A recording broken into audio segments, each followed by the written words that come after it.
Opo, so far, kumusta po ang inyong assessment? Napapansin namin, nakikita namin po kayo doon sa loob ng impeachment court, nakamonitor po sa trial ng VP Sara Duterte. Ano ho yung initial assessment po ninyo sa siyam na araw o itong nakalipas po, nitong week na ito na pag-trial o pagdinig doon nga sa impeachment case ng Vice Presidente? Nandun po ako kahapon, no, July 22 at naging witness ako sa pangyayari sa loob ng Senado. At may mga highlights yung iba't ibang participants sa mga senador at saka rin sa prosecution at defense. So, kaabang-abang po yung mga nangyayari doon sa Senado. Opo, gaano ho kabigat yung pananaw ni NBI Director Matibag, yung testimonya po niya na ang umano'y banta laban sa Pangulo ay isang usapin ng national security, attorney? Yung salaysay at bersyon ni Director Matibag ay sa aking pananaw kanyang opinyon. So hindi naman napatunayan na siya ay isang expert witness sa dahilan na bago lang po siya sa NBI. So kung ano man yung kanyang assessment, it is based on record at sa kanyang pagiging abogado. At dahil siya yung may hawak ng opisina ng NBI, trabaho niya na isabi kung ano ang posisyon ng kanyang opisina. Pero sa aking personal na palagay, perception niya yung kanyang ibinigay na testimonya. Maaari ho ba yung maging ebidensya para po doon sa betrayal of public trust, attorney? The testimony ni Director Matibag ay acceptable to the court. It is admissible. But as to its credibility, depende na po yan sa individual senator judge. No? How to appreciate. Siyempre, titignan nila kung consistent ba si Director Matibag sa kanyang posisyon at titignan rin nila kung ito'y naayon sa ebidensya. But at the same time, titignan rin nila yung kanyang credibility, no? Yung length of service niya sa kanyang opisina at yung kanyang expertise na hawak as a member of the NBI. Yun lang, meron siyang admission na kaka-appoint lang sa kanya noong February, I think, no? So, it now depends on the senator judges kung paano nila i-appreciate yung lahat ng circumstansya patungkol sa testimonya ni Director Matibag.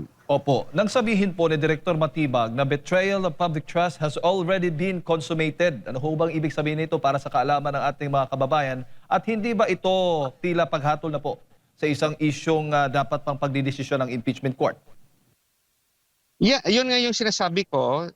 Hindi natin maiaalis ang personal na paniniwala at opinyon ni Director Matibag. Ang kanyang opinyon ay 100% na totoo para sa kanya, pero depende na sa senator judges kung pareho rin yung kanilang paniwala sa testimonya ni Director Matibag. Gaya rin ng pag-testify nung dalawang miyembro ng NBI at respetuhin natin yun kasi yan yung kanilang paniwala base sa investigasyon nila na based sa video na nakuha nila sa mga sabi ni VP Sara. Opo, sinabi po ni Director Matibag na hindi po nila isinompina o binigyan po ng sampina o naglabas ng sampina laban po doon kay VP Sara dahil hindi rin umano ito dumadalo sa mga naunang sampina po sa pangalawang Pangulo. Legal ho ba itong ganitong paliwanag, attorney? I think it was admitted by them na wala namang sampina but a mere invitation. No? The office gave invitations to the Vice President at for some reason the Vice President hindi naka-attend sa mga araw na inimbita siya. Pero magkaiba po yung invitation sa subpoena. Um, Regarding sa mga ibang witnesses, sana no talagang nag-insist yung NBI to require their attendance. At kung sa tingin nila ay may connection yung mga yon at may ginawang illegal, dapat in-insist ng NBI at kung kailangan, file sila ng kaso kung merong conspiracy to commit an assassination or talagang uh, uh, gusto nilang hanapin kung sino yung kausap ni VP Sara. Dahil kung hindi po sila nag-issue ng subpoena, attorney, yung NBI, maaari ho ba itong questionin din po ng depensa doon po sa issue ng due process? Pwedeng i-cite ng depensa no na hindi buo ang investigasyon. Yung isa na nakita natin sa mga testimonya, walang attempt also to talk with President Marcos, the First Lady, and former Speaker Martin Romualdez. Kasi yung grave threat, although it does not require no those alleged victims to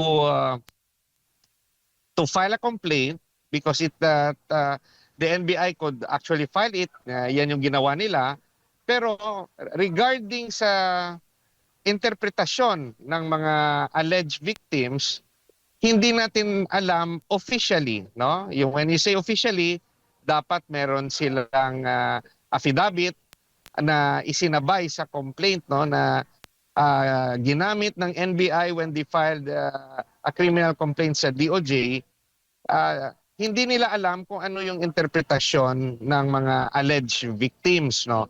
Baka mamaya iisipin lang ng mga alleged victims na there was no real threat but let's say joke lang or sa kanila kapit-balikat lang o sa kanila bugso lang ng damdamin. Gaya rin sa kaso ni Director Matibag, nung similarly nakita natin no may lumabas na video na involving Director Matibag and another person na nagkaayos rin sila. So hindi rin natin alam no yung totoong saloobin ni President Marcos, ni First Lady at ni former Speaker Romualdez. Bakit ko nasabi yon? Dahil hindi nga nag-request kahit by invitation man lang ng pagkakataon ng NBI na makausap sila President Marcos et al. Opo, attorney. Doon po sa pagtatanong ng depensa ni Attorney Vidluan kay Matibag, tinanong po niya ito na kung nagsasagawa ng investigasyon ng NBI para i-substantiate yung investigasyon o yung impeachment case laban kay VP Sara Duterte. Ang sagot po ni Matibag, no need to substantiate because it has already been established. Ano hong pananaw ninyo dito? Naiintindihan ko yung ibig sabihin ni Director Matibag kasi hindi naman sila naghahanap ng let's say ng separate case no so far na let's say conspiracy to commit murder or to for the assassination. It's entirely a separate crime kung merong overt acts no as compared to the let's say the crime of grave threat. So yung pagkakaintindi ni Director Matibag, consummated na yung grave threat at ito'y ibinase nila sa mga pronouncement herself of the Vice President sa mga video na napanood nila. So yung regarding sa actual na pagplano, kung totoo man ito, ongoing pa yung investigation ng NBI. So yan yung sa akin pagkaintindi, yan yung ibig sabihin ni Director Matibag. Opo, kahit sinasabi po ni Attorney Matibag o ni Director Matibag na baga may pattern of violence, yun po yung kanyang termino ang ginamit, kailangan pa rin hong patunayan po ito ng mga ebidensya. Yun nga, it depends on the appreciation of the senator judges. Kasi yung testimonya ni Director Matibag, uh, to my mind, is just his personal opinion and assessment sa mga nakalap nilang ebidensya. Yung tanong nga is he an expert witness to testify on the matter? He is, being the director, one witness that could testify on the stand of the NBI. But as to whether or not they have the, let's say, the capacity to render a proper assessment, yung tanong is they have to prove that he was properly trained in the art of investigation, the art of assessment of a threat.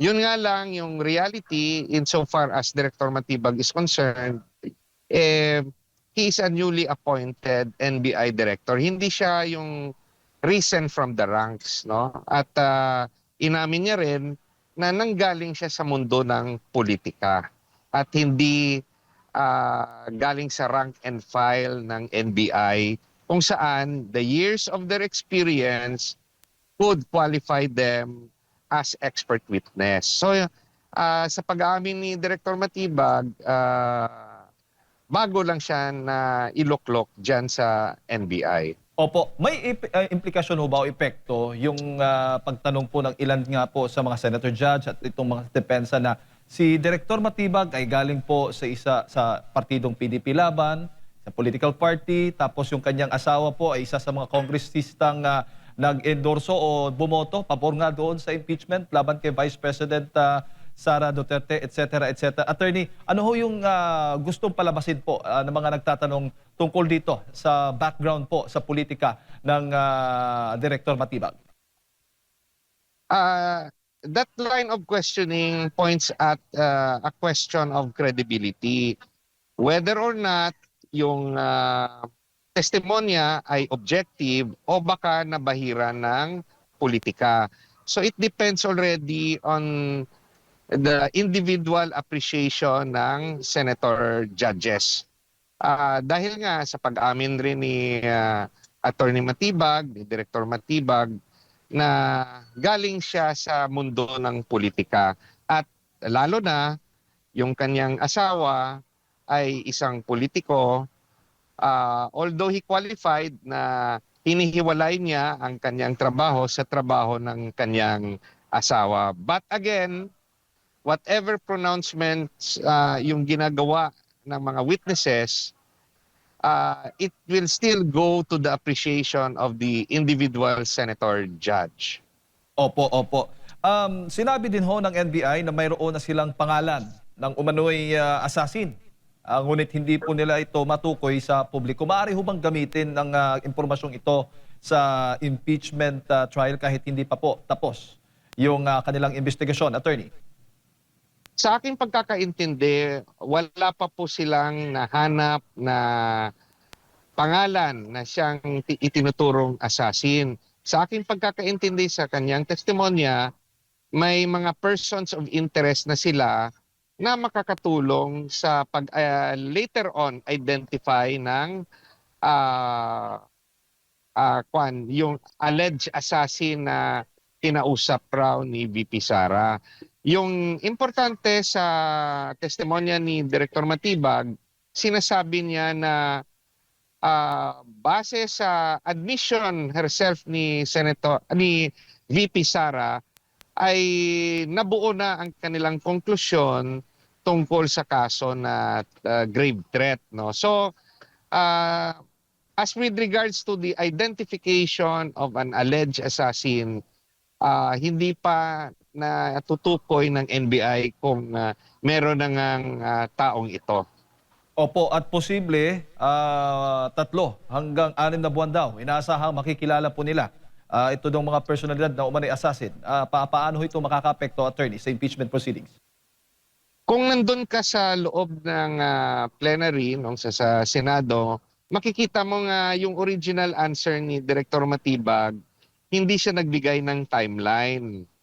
Kaso, yung nagtanong sa kanyang senador, I think baka si Senate President Win Gatchalian talagang demand no ng timeline.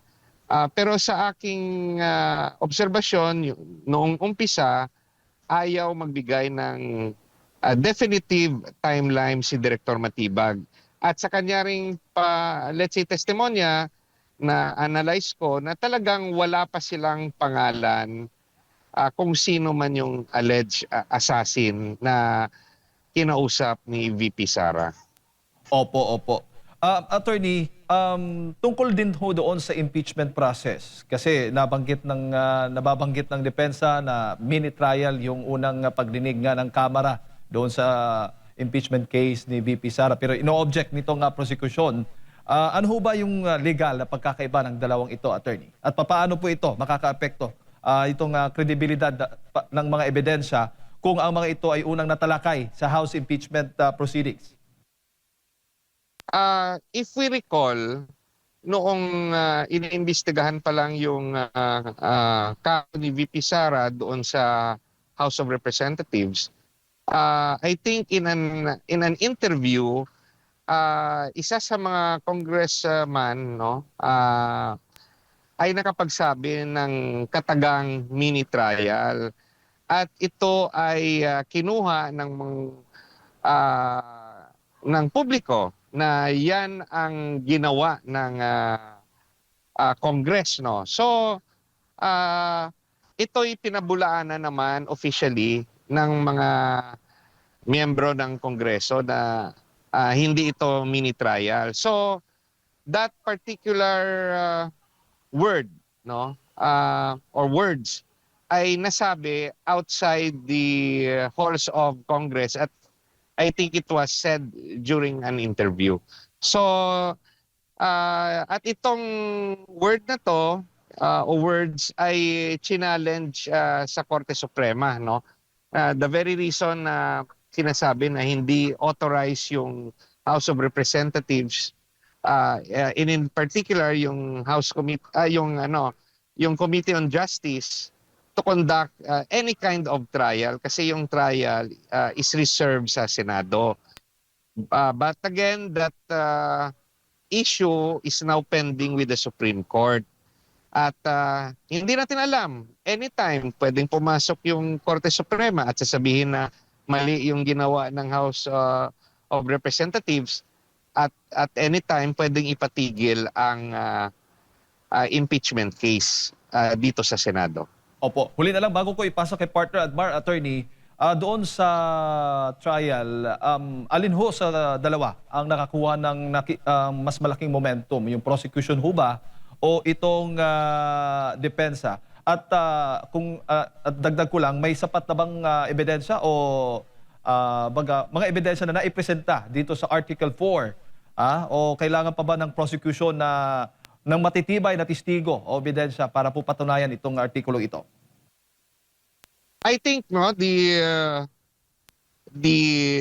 prosecution will be resting their case after the testimony of Director Matibag. I think tapos na yung kanilang presentasyon ng kanilang witnesses and it will be the turn of the defense no. So far yung sa aking assessment patas no, patas yung magkadalawang panig no. At depende na yon sa individual judges how to appreciate it kasi yung presentasyon ng witnesses ng prosecution they presented the stand of the NBI at yung sarili nilang interpretasyon but the judges will have to determine na granting there is or there was grave threat that happened.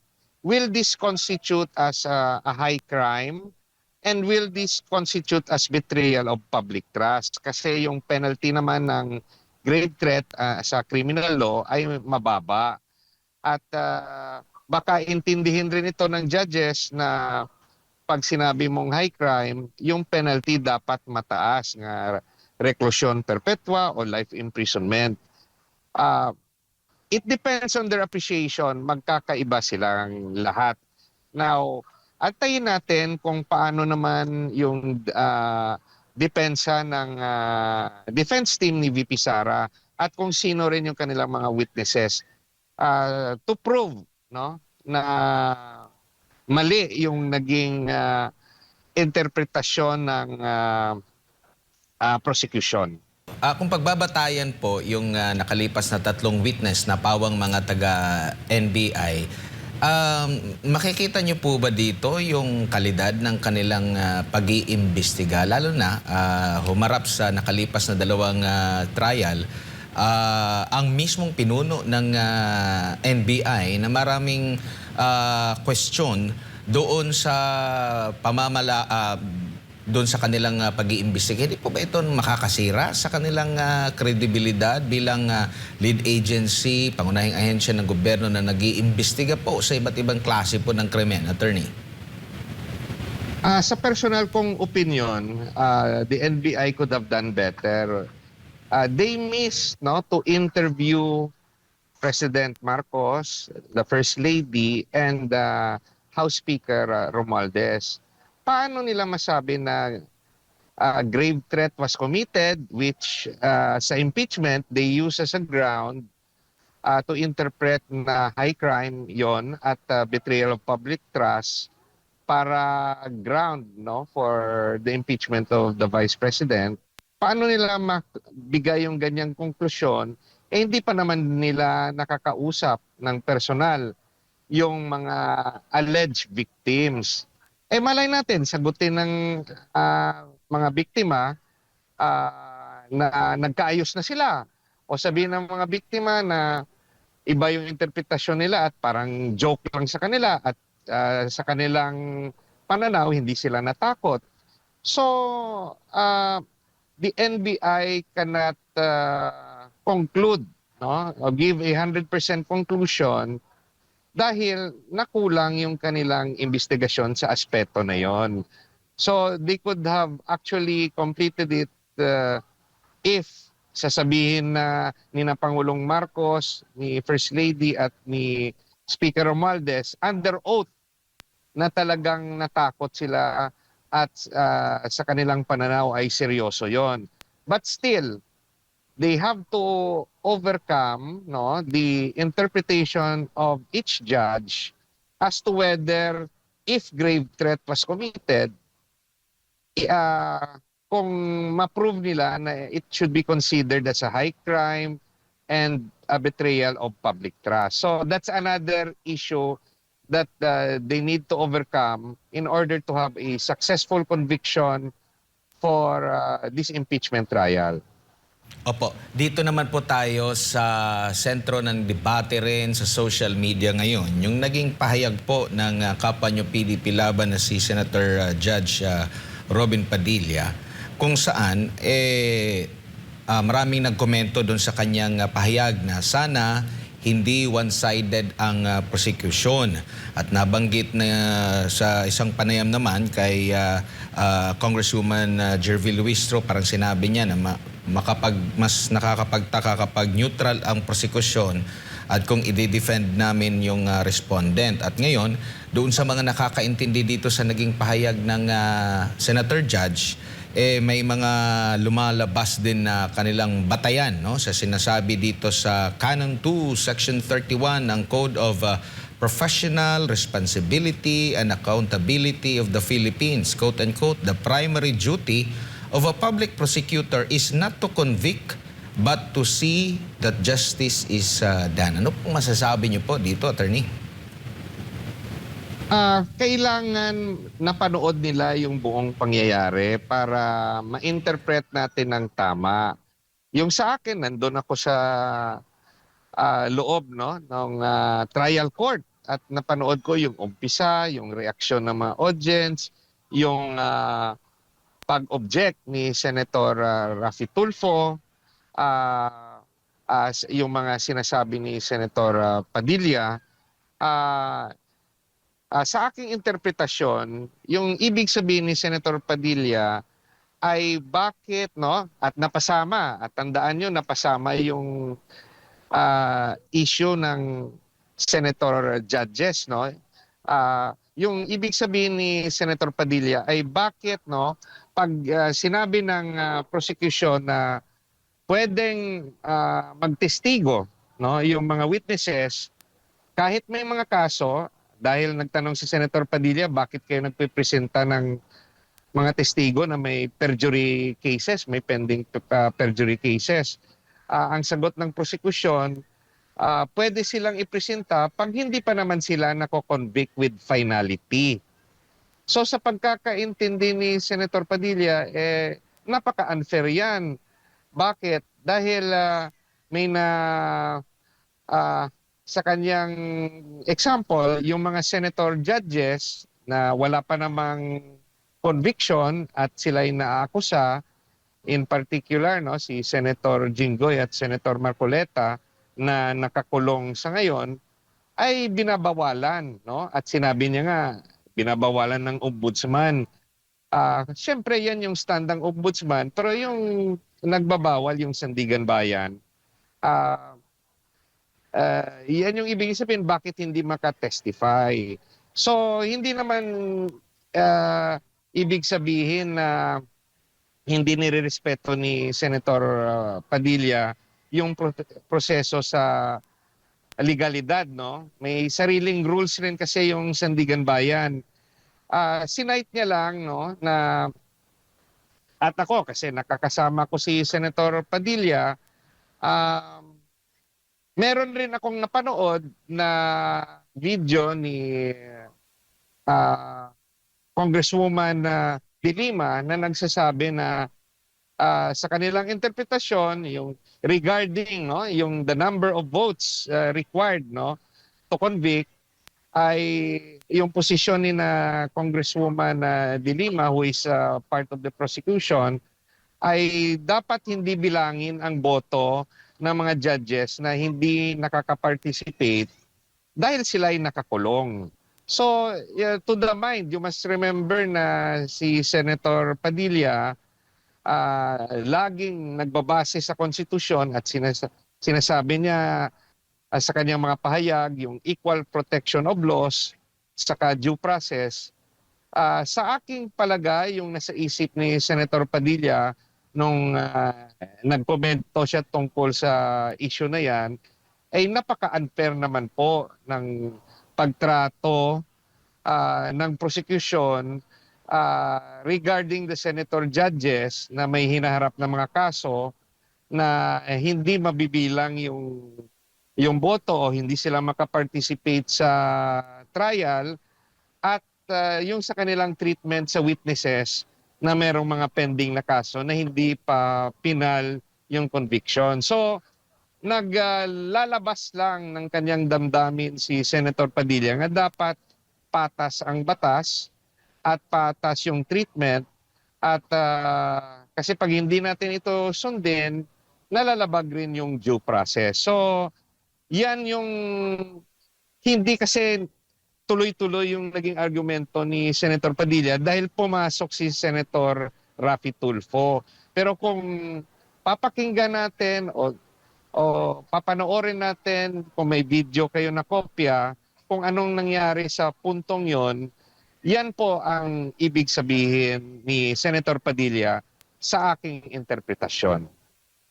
Opo, balikan naman natin yung naging pahayag din ni Attorney Melvin Matibag kaugnay nga dito sa pattern of violence daw po kung saan binalikan niya yung isa't kalahating dekada nang nangyari doon sa Davao City na pagsuntok ni then Mayor Sara Duterte sa isang sheriff. May kukonsider na ba itong pattern kung ito lang yung kanilang naging basehan, attorney, at yung mga ilang videos na sinasabi nilang nagbanta doon ang pangalawang Pangulo? Well, sa assessment ng NBI, that is their conclusion. Whether or not the senator judges will believe the NBI, nasa senator judge na yon, no?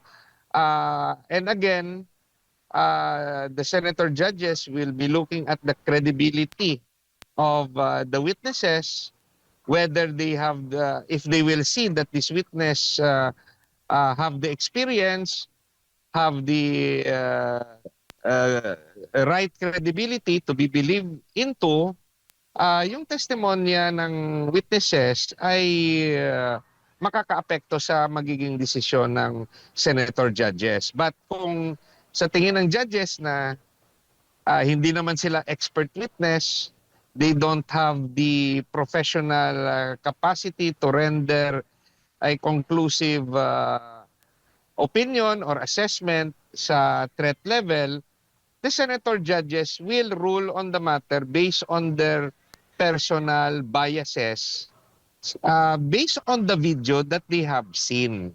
So, but of course, the witnesses are there presented by the prosecution to sway the personal belief of the senator judges. Remember, the video itself is the best evidence. Kung sa tingin ng senator judges ay ito ay sapat na ebidensya for grave threat, yung second question na susunod, they will have to determine if grave threat is to be considered a high crime and a betrayal of public trust. So, dalawa yung dapat dadaanan bago makonvict si VP Sara regarding this particular item, no? Yung regarding the threat, no? They have to prove that there is really a grave threat that can qualify sa impeachment as betrayal of public trust and it is a high crime. And second, whether they are qualified to convict as a high crime and as a betrayal of public trust.